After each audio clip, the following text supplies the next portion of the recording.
کہ جس شے کو تم باعث زحمت سمجھ رہے ہوتے ہو وہ تمہارے لیے باعث رحمت ہوتی ہے۔ اسی طرح ایک بار ایک عقاب شاہی محل سے اڑ کر راستہ بھٹک گیا اور بجائے واپس محل میں آنے کے کسی بیوقوف بڑھیا کے گھر جا بیٹھا۔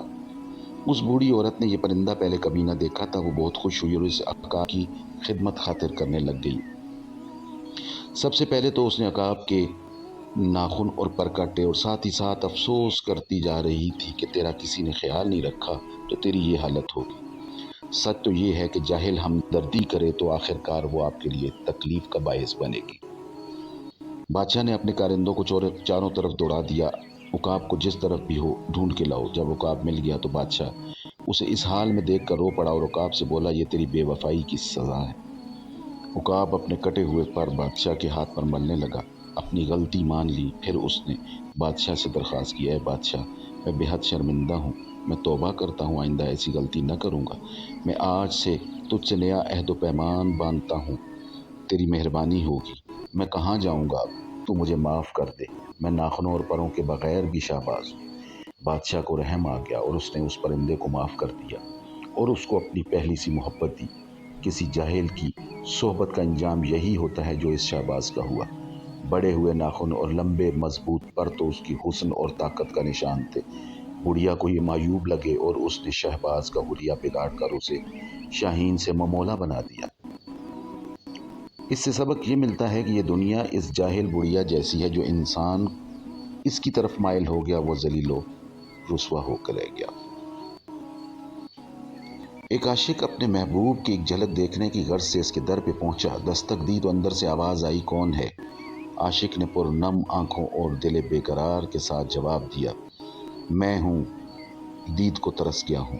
اندر سے جواب آیا، واپس چلا جا میرے چاہنے والوں میں کوئی نہیں ہے، ابھی تجھ سے غرور و تکبر کی بو آتی ہے، تیری انا باقی ہے، جا کچھ عرصہ اور ہجر و فراق کی آگ میں جل۔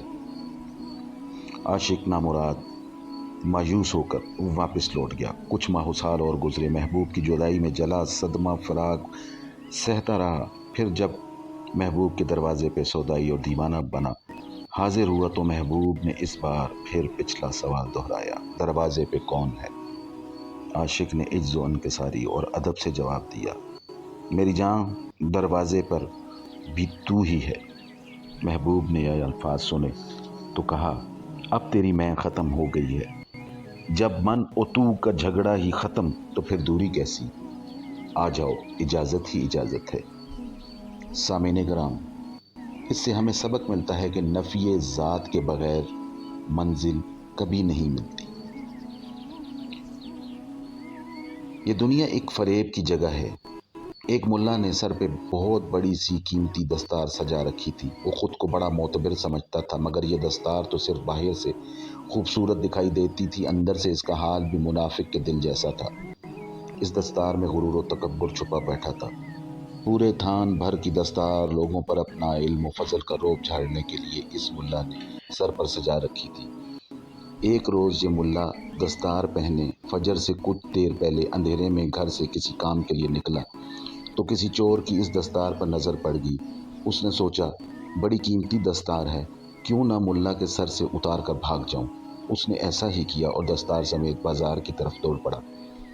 چور کا خیال تھا کہ اس دستار کے منہ مانگے پیسے ملیں گے۔ ملا نے پیچھے سے آواز لگائی، اس دستار کو کھول کے دیکھ لے تاکہ تجھے معلوم ہو جائے کہ اس کے اندر کی اصلیت کیا ہے، کہیں ایسا نہ ہو دور جا کر پچھتانا پڑے۔ چور رک گیا۔ اس نے دستار کے بل کھولے، اس کے اندر سے رنگ برنگے چیچڑے برآمد ہوئے۔ اصل دستار تو صرف گز بھر کپڑے کی تھی۔ چور حیران و پریشان اسے بار بار دیکھتا رہا۔ اتنے میں صاحب دستار بھی چور کے پاس پہنچ گیا۔ چور نے دستار کو حقارت سے دور پھینکتے ہوئے ملا کو مخاطب کیا، او مکار، او فریبی ملا، میری ساری محنت ضائع کی، تو نے میرے ساتھ یہ دھوکہ کیوں کیا؟ تجھے ایسے کام کرتے شرم نہیں آتی؟ میں نے خواہ مخواہ یہ گناہ بے لذت اپنے حصے میں ڈال لیا۔ ملا، خدا سے ڈر اور یہ فریب چھوڑ دے اور مخلوق خدا کے لیے ایمان کے امتحان لینا چھوڑ دے۔ لے جا اپنی دستار، یہ تجھے مبارک ہو۔ ملا خاموش اس چور کی نصیحت بھری باتیں سنتا رہا، پھر اس سے مخاطب ہو کر کہا، میرے عزیز، یہ سچ ہے کہ میں نے دھوکہ کیا، مگر یہ بھی تو دیکھ، میں نے تجھے اس دنیا کی حقیقت سے بر وقت باخبر کر دیا۔ سامعین کرام، اس سے ہمیں یہ سبق ملتا ہے کہ اس دنیا کی مثال اس عقائد کے ملا کی دستار جیسی ہے، جو دیکھنے میں بہت دل فریب، بہت قیمتی لگتی ہے، لیکن یہ دھوکہ ہی دھوکہ ہے۔ بابا کی بیٹھک سے فی الحال اتنا ہی۔ اپنا بہت سا خیال رکھیے گا۔ اللہ حافظ۔